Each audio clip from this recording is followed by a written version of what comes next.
porter une attention particulière à cette vidéo. Une élève demandait à son professeur s'ils auraient vraiment besoin d'utiliser à nouveau ces boîtes. L'enseignante dit alors oui et qu'elle voulait le silence car ils devraient se concentrer sur leur test. L'un des élèves se lève alors et se dirige vers le professeur en lui disant qu'il avait une question à propos de son test. Elle demande alors quel était le doute du garçon, disant qu'il devrait connaître les réponses, car tout ce qu'il avait besoin de savoir, elle lui avait dit de lire la veille, mais il ne l'avait pas fait et donc il doutait. Il dit qu'il ne se souvenait pas du matériel, mais l'enseignante a dit que ce n'était pas son problème et qu'il devrait s'asseoir pour terminer le test. Le professeur leur demande alors d'arrêter de faire du bruit. Ils commencent alors à tapoter leur stylo sur la table en faisant beaucoup de bruit.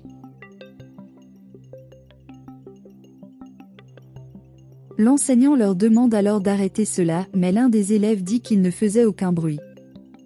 L'enseignante dit alors qu'elle savait ce qu'il essayait de faire et que cela ne fonctionnerait pas, puis leur dit de revenir en arrière et de passer leur test. Elle dit ensuite qu'ils devraient passer ce test très calmement, car la dernière fois qu'ils ont passé un test, ils n'ont pas bien réussi.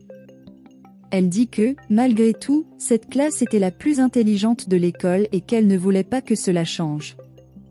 Ils continuent ensuite à faire du bruit avec leur stylo, puis l'enseignante se lève de son bureau.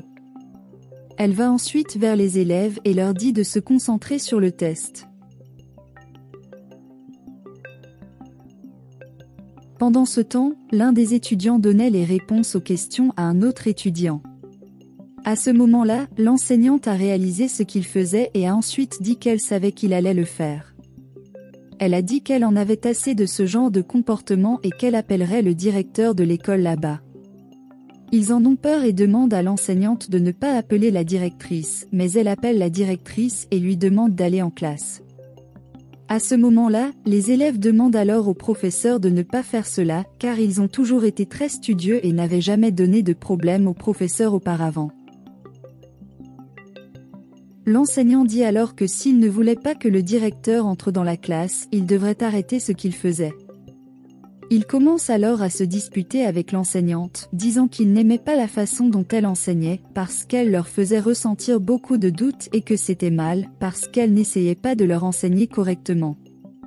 Ils disent qu'elle leur faisait toujours passer des tests surprises et qu'elle n'enseignait pas correctement la matière.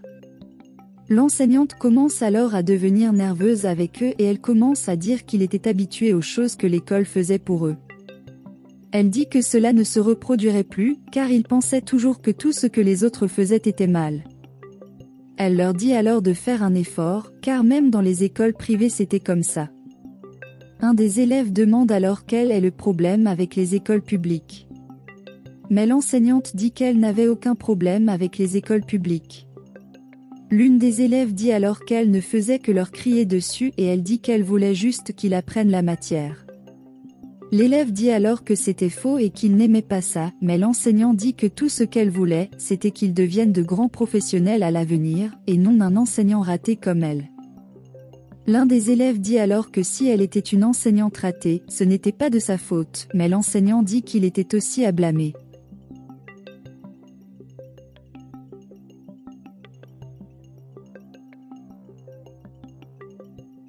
Plus tard, le réalisateur arrive dans la pièce et demande ce qui s'y passait. L'enseignante dit alors qu'elle avait une plainte à formuler et le directeur demande quelle était la plainte de l'enseignante. L'enseignante dit alors qu'elle a essayé d'empêcher ses élèves de transmettre les réponses aux autres élèves, mais qu'ils ont quand même réussi à le faire et qu'elle a voulu le signaler au directeur. Le directeur dit alors qu'elle n'aimait pas ça et que celui qui faisait ces choses finirait par être expulsé de l'école. L'enseignante dit alors qu'en fait, tous les élèves faisaient cela et qu'elle ne comprenait pas pourquoi. Elle a dit que c'était l'une des meilleures écoles et que c'était l'une des meilleures salles de classe, mais qu'elle ne comprenait pas pourquoi ils le faisaient. La directrice dit alors qu'ils seraient expulsés et qu'elle communiquerait la raison à leurs parents. L'un des élèves demande alors si elle peut dire quelque chose et le directeur dit oui. L'étudiant dit alors que la vérité était que l'enseignant détestait les étudiants. Une autre étudiante dit alors que c'était vrai, qu'elle pouvait le prouver, ce qui surprend le réalisateur. Elle se rend ensuite chez Luna et prend son téléphone portable et l'enregistrement qu'elle avait fait.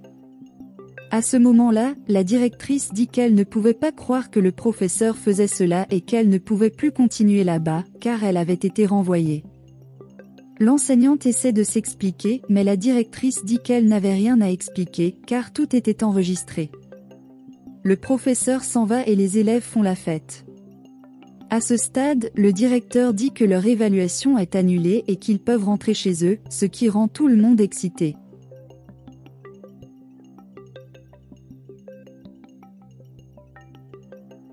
La directrice s'excuse alors d'avoir utilisé l'un d'eux en disant qu'il était de très bons élèves et qu'elle en était contente.